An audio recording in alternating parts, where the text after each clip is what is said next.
Hello，大家早上好，我是章鱼哥。今天是我们在新加坡的第二天，又是很热的一天，这边感觉每天都是很热的。然后今天要去见一位我的大学同学，他现在在新加坡上班，应该已经4、5年了吧。去跟他了解一下新加坡这边生活、工作怎么样。好，那一会儿见。我们到了，这后面就是坐缆车或者是坐轻轨到圣淘沙。等会儿看看要不要去那边，我们进去看看。好，进去吧。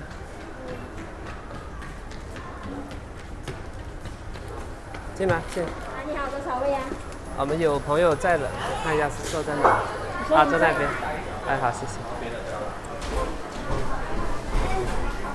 Hello， 不好意思，来晚了。好。对，这是我老婆，这我们叫小白。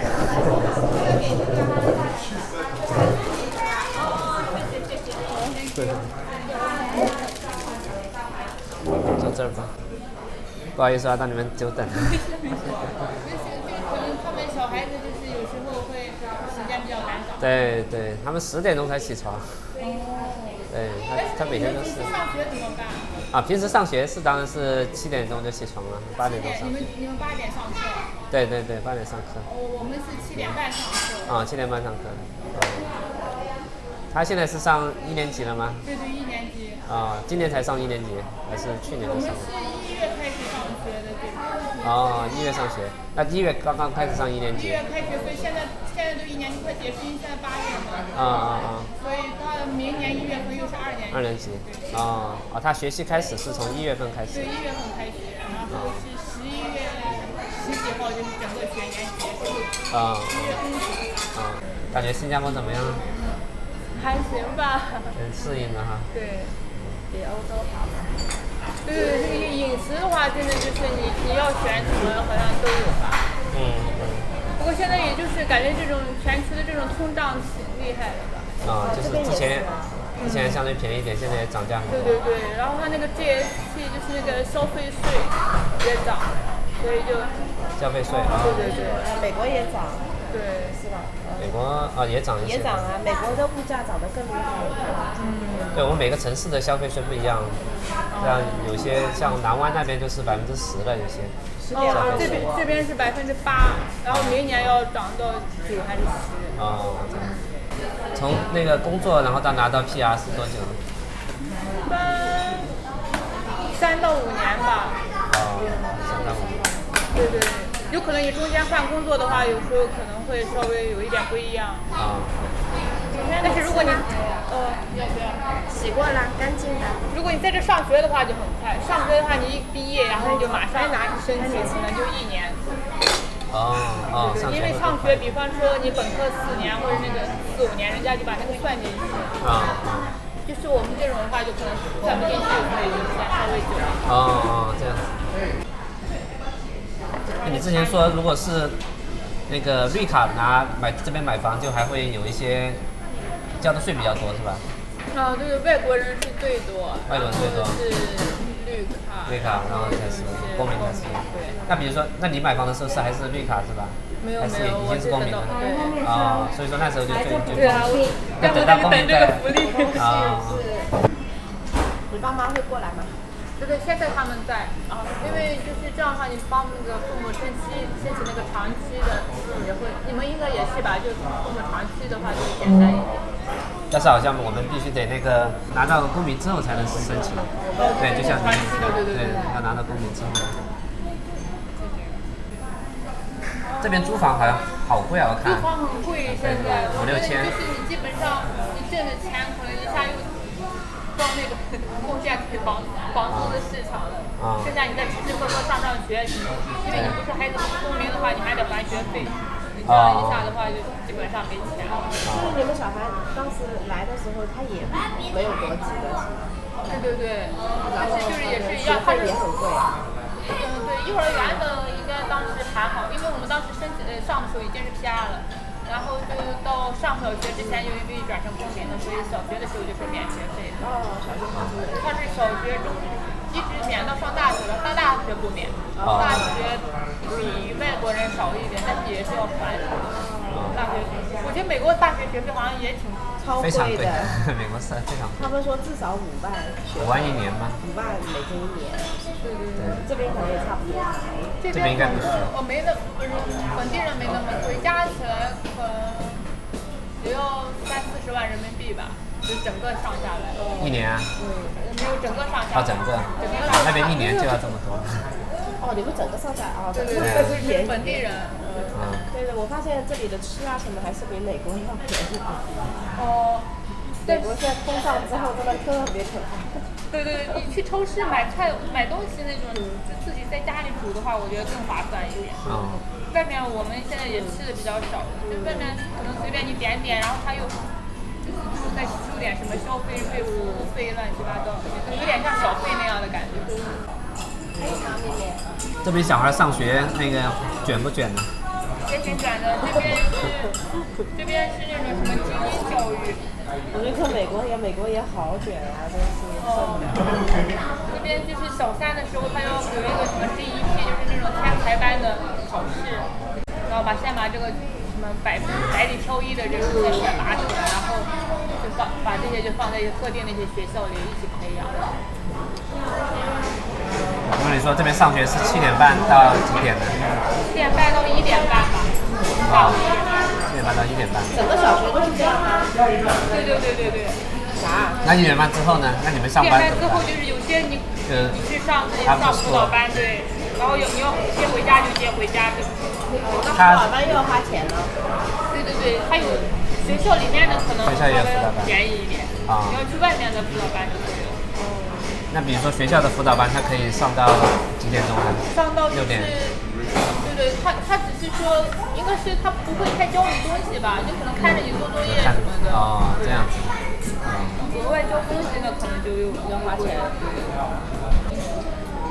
我听说你们这边房子就是也是可以出租一个单间给外面，就是相当于做 Airbnb 之类的啊。可以。那你买了可以出租吗？买了可以出租，但是你这个也是要缴税的，最后给政府要缴税。那你们就是可以买2手房吗？那个2套房。第2套的那个税很高哎。它可能就是。第1套基本上没有税，然后第2套他就开始，因为他就觉得你有这种炒房的嫌疑。所以我觉得现在这个房地产市场真的是火爆吗？我感觉现在不太好哎，就是你要投资的话，你真的是很难预期，比如说多少年后它是那个什么情况，对吧？公司可能就到了一个年纪，他可能就把你辞退了。这边也会这样子吗？也会，就工作比较卷。对。我觉得就除了中国的那种，就是一下子什么事业单位一下那种的话，其他地方好像都没有这种的吧？我觉得美国还好。美国也有的。也有，但我觉得还好。因为我去的时候都是老年人，因为我中途有一次被那个裁员了，然后去参加那种再就业培训。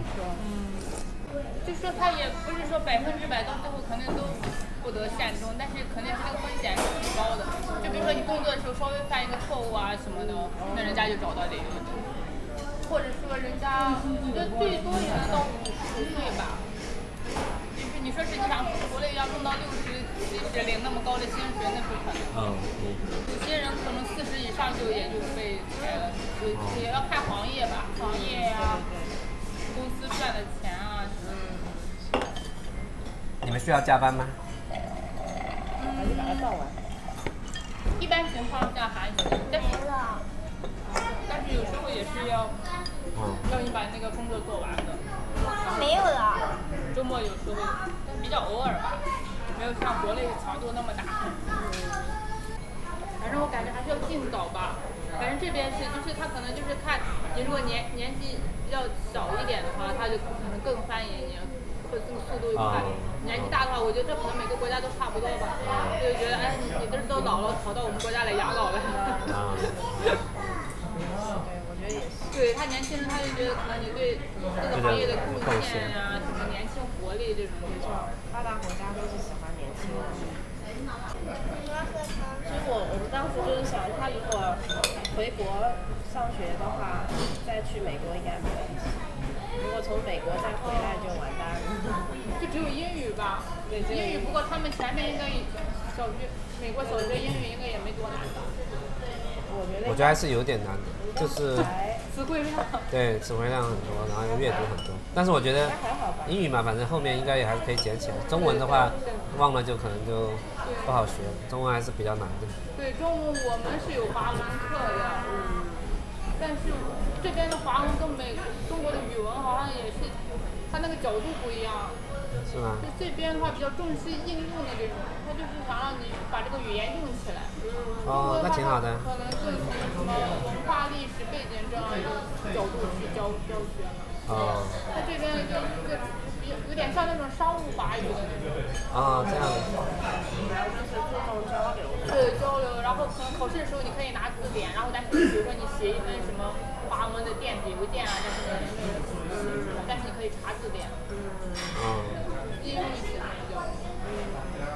但是像他们1年级还是要认很多字嘛，他们学拼音要学的吧？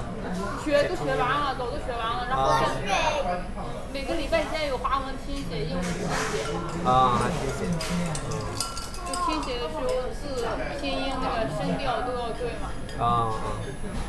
只是说他这是不是？都要对，这是传那个时候要对了。只是他们会学那些什么古诗啊、唐诗、宋词，那些不怎么，那就没有了。对，我想那种传统。对。我能问问你们那个，就是普通一个4房的房子是多少钱？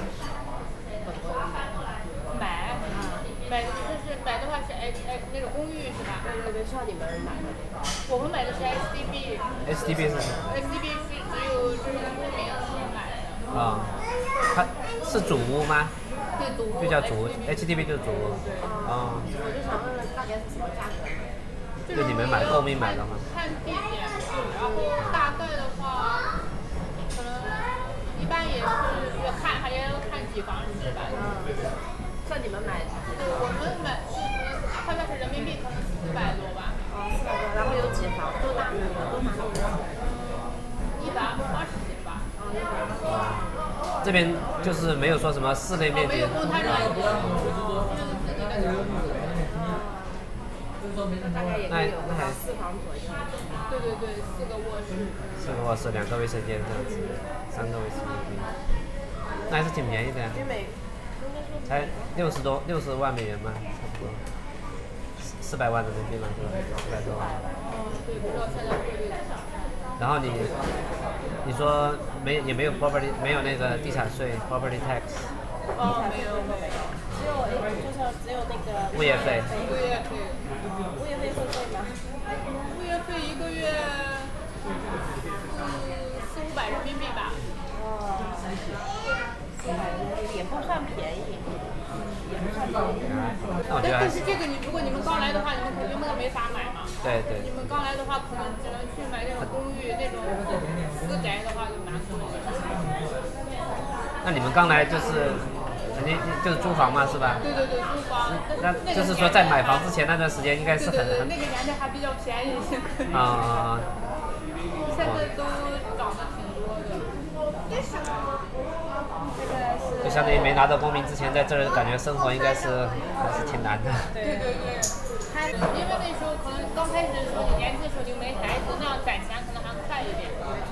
因为又不用付学费，乱七八糟的。你们那个房子有什么学区房之类的吗？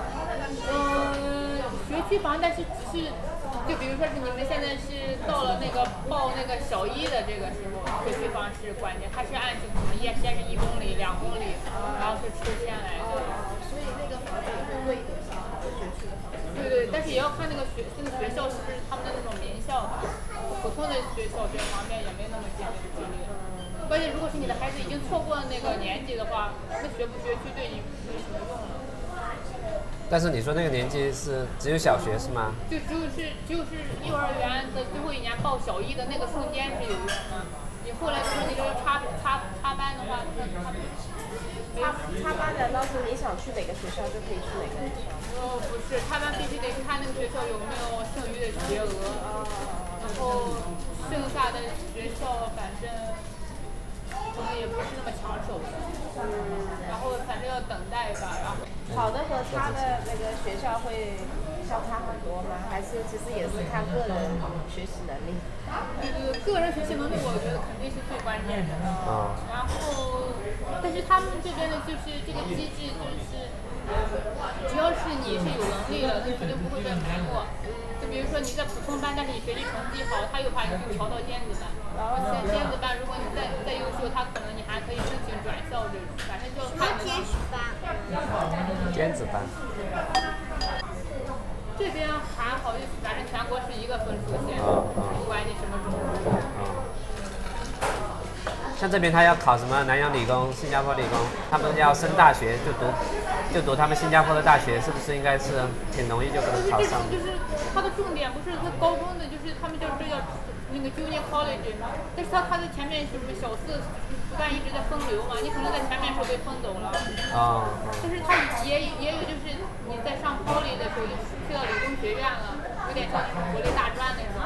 但是你比如说你uni，然后你再上去回去大学也有，但是你反正要在靠谱。就是他可能是分流的比较早，跟德国那种差不多嘛。就前面你可能学的不好，已经被分流到公务员那个跑道换跑道。就他这儿没有说就是一个高考那样子是吧？他可能就前面就已经很多。对，前面可能就是不同的赛道吧。当然你在比如说你就是之前你这个赛道不太好，但是你优秀的话也可以再跑回去另一个赛道。像你们在这里的朋友有没有说就离开新加坡去美国、去澳大利亚或者是欧洲那些的？还是说基本上都还是留在这里？应该也有吧，可能年轻人我觉得更活跃一点。20多岁的那种，他这工作几年有点经验了，对吧？年纪大的人就不想动了。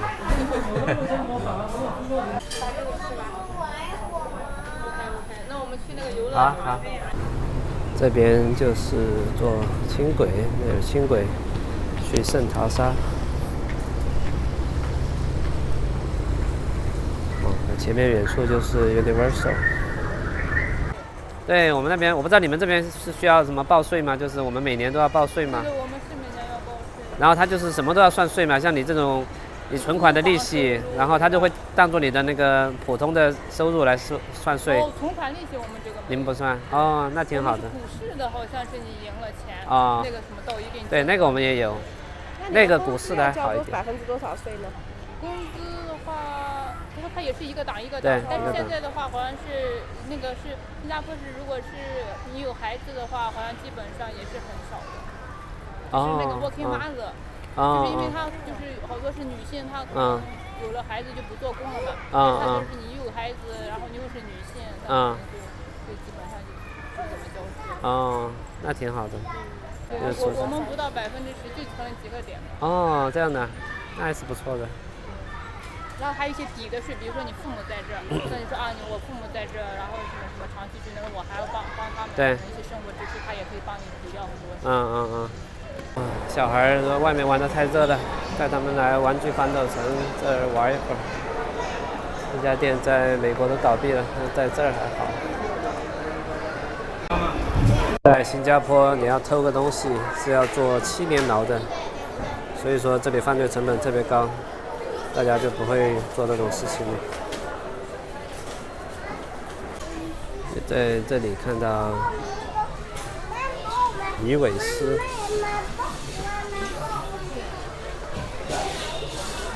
这鱼尾狮实际上是2部分组成，它英文名叫 Merlion， 应该就是 Mermaid 和 Lion， 就是美人鱼的狮子，鱼尾狮。